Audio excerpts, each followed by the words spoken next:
Doctor Ashish Kumar, आम्हाला सांगा की काही बालकांमध्ये आपण बघतो जन्मजात त्यांना हृदयाचा काही आजार असतो. काही वेळेला हे आजार आधी समोर येतात आणि त्यानंतर आपल्याला वाटतं की आधी निदान झालं असतं तर बरं झालं असतं.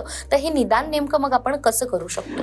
नक्कीच निदान याच्यासाठी महत्त्वाचं असतं की कारण आपण योग्य वेळेत जर निदान केलं नाही तर काही आजार आहेत त्यांना आपण योग्य उपचार देऊ शकत नाही. सांगायचं झालं तर जसं मी आधी सांगितलं, जी कंप्लेंट्स होती, जसं वजन वाढत नाही आहे किंवा वारंवार घाम येत आहे किंवा वारंवार निमोनिया किंवा हॉस्पिटलायझेशनची आवश्यकता असली तर तुम्ही त्वरित तुमच्या बालरोग तज्ज्ञाला आणि आवश्यकता असेल तर हृदयरोग तज्ज्ञाला सल्ला घेणं आवश्यक आहे. त्यानुसार आणि आवश्यकतेनुसार मग आपण काही तपास करतो. त्याच्यामध्ये क्लिनिकल इव्हॅल्युएशन, ECG, एक्सरे आणि महत्त्वाचा तपास ज्याच्याने हे कन्फर्मेशन होत असतं त्याला आम्ही इकोकार्डिओग्राफी म्हणतो. इकोकार्डिओग्राफी एक नॉर्मल सोनोग्राफीसारखा तपास आहे. याच्यामध्ये आम्ही हार्टची रचना बघतो आणि त्याच्यामध्ये काही त्रुटी आहेत का ते बघितले जाते.